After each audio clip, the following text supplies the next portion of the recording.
പൊന്നാനിയിലുള്ള ഒരു പ്രൈവറ്റ് ഐലാൻഡിൽ പോയി അവിടെ ഒരു ദിവസം നിന്നുകൊണ്ട് അമ്മറം മറിച്ചു പോകുന്ന ഒരു വ്ളോഗാണ് ഇതിന്റെ ചെങ്ങായി ജാബിർ. നിങ്ങൾ വിചാരിക്കും എന്റെ ബാഗിൽ മൊത്തം ഡ്രസ്സാണ്. ഇന്ന് നിങ്ങൾക്ക് തെറ്റിയാൽ മൊത്തം തിന്നാനുള്ള ഫുഡ്. നമ്മൾ അങ്ങനെ പൊന്നാനില്ല ഗ്രോവിൻ ഐലാൻഡിൽ എത്തിയിട്ടില്ല. ഐലാൻഡിന്റെ ഇക്കരക്ക് കുറച്ചേരം ഇക്കരമല്ല ഊനാല് കടന്നു കണ്ടാണ് ഇവര് ഈ ആട്ടി തന്നെ എന്നോടുള്ള സ്നേഹം കൊണ്ട് ഇന്ന് രാത്രി കിട്ടുന്ന ഫുഡിന്റെ ചിക്കൻ പീസ് ഓൻ കൊടുക്കാറുണ്ടല്ല സ്നേഹം. അങ്ങനെ നമ്മൾ ഐലാൻഡിൽ പോകാൻ വേണ്ടിട്ട് തോണി സ്റ്റാർട്ട്. റോട്ടിൽ മാത്രമല്ല എംവിഡിയിൽ തോട്ടിലും തോണിക്ക് വേണത്ര നമ്പർ പ്ലേറ്റ് ലൈസൻസ് പിന്നെ സീനില്ല. അതുകൊണ്ട് നമുക്ക് വൈകുന്നേരത്തെ പൊന്നാനിത്തെ വൈബാത്ത ഒരു വേറെ മൂഡ് തന്നെ. നമ്മളങ്ങനെ നമ്മൾ ഐലാൻഡിൽ എത്തി. ഈ കാണാണ് നമ്മളെ കോട്ടെ ചെറുക്കന് കിട്ടിയ ഒന്നും പോരാന്നോ.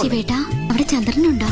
ഇല്ല, ഇവിടെ ശ്രുതിയുണ്ട്. അതല്ല, അവിടെ ആകാശത്ത് ചന്ദ്രൻ. ഗ്രോവിൻ ഐലാൻഡിനെ പറ്റി പറയാനാണ് ആരുടെ ഒരു ശല്യമില്ലാതെ മനസ്സൊക്കെ ഒന്ന് റിലാക്സ് ആക്കാൻ പറ്റിയ ഒരു സ്ഥലം. ചെന്നൈക്ക് വെൽക്കം ഡ്രിങ്ക് ആയി വന്നു നമ്മളെ ചിപ്പ്. ഓനാണെങ്കിൽ വല്ല പെണ്ണാണ് വരുന്ന മാതിരി. നമ്മൾ നേരെ പോയത് മൈക്കമ്മ. ഇവനൊന്ന് PRP നോക്കിയത്. ഇപ്പൊ തലമല ഫിൽ ഇൻ ദ ബ്ലാങ്ക്സ് ആയി. അങ്ങനെ തുണി കുപ്പായ മാറ്റിക്കാണ്ട് നമ്മൾ കാലിച്ചാടാം. ഇത് ഗുളു മലയാളം ഇല്ല, പക്ഷെ പച്ച മലയാളം നമ്മളെക്കാളും. ഞാനോട് നിൽക്കുമ്പോ നെയ്ച്ചോറ് മൂത്തും കറിയും പോലെ. അങ്ങനെ കുറച്ചേരം കാല് പോയി കാണി ചാടിയെടുക്ക്. അങ്ങനെ കാലിന്റെ നടുവിൽ നിൽക്കുമ്പോഴാണ് മഴയാണ് പെയ്യുന്നത്. മഴ കൊള്ളാതിരിക്കാൻ വേണ്ടിട്ട് സെമീർ കാലിക്കന്നെ ചാടി വെള്ളത്തിൽ ചാടി പൈച്ചോണ്ട് ഇന്റെ പപ്സും കൂടി ഓൻ പള്ളേക്കാൻ നേരെ മോന്തിയപ്പോ നമ്മൾ ഐലാൻഡിൽ കണ്ട് ചെറുക്കൻ എപ്പോഴും പാത്രത്തുമ്പോ അതിന് പോന്റെ ബാഗ് ഓരോന്നോരോന്നായി പുറത്ത് കിടക്കല്ലോ. കുറച്ചു പാട്ടും കൂത്തും ഡാൻസ്. ആ നേരം കൊണ്ട് സതീഷ് ചേട്ടൻ നമുക്ക് അവിടെ ഗ്രില്ല് സെറ്റ് ആക്കി. അങ്ങനെ സതീഷ് ചേട്ടന്റെ ഫുഡും കഴിച്ചു കണ്ട് പിന്നെയും കാലിക്കാനാണ്. കാലിന്റെ നാട് പോയി കണ്ട് കുറച്ച് നോണിയും പറഞ്ഞു കണ്ട് നമ്മൾ റൂം പോയി കടന്നിറങ്ങി രാവിലെ എന്നിട്ട് നമ്മൾ നേരെ വിട്ടു കയാക്കി. കൂടുതൽ ദൂരം ഒന്നും പോയാൽ നമ്മൾ അടുത്ത് തന്നെ പോകാൻ പറ്റിയ ഒരു മസ്റ്റ് ട്രൈ സ്പോട്ട് തന്നെ കേട്ടോ നമ്മളെ ഗ്രോവിൻ ഐലാൻഡ്. ഒരു ദിവസം ഒന്ന് പോയി നിങ്ങാണ്ട് അമ്പർമറച്ചാണ് പോകുന്നത്. സതീഷ് ചേട്ടന്റെ ഫുഡ് നിന്നുങ്ങാണ്ട് ഒരു ചാറ്റിംഗ് കൊടുത്തുകൊണ്ട് നമ്മൾ പെരിപ്പാക്കി.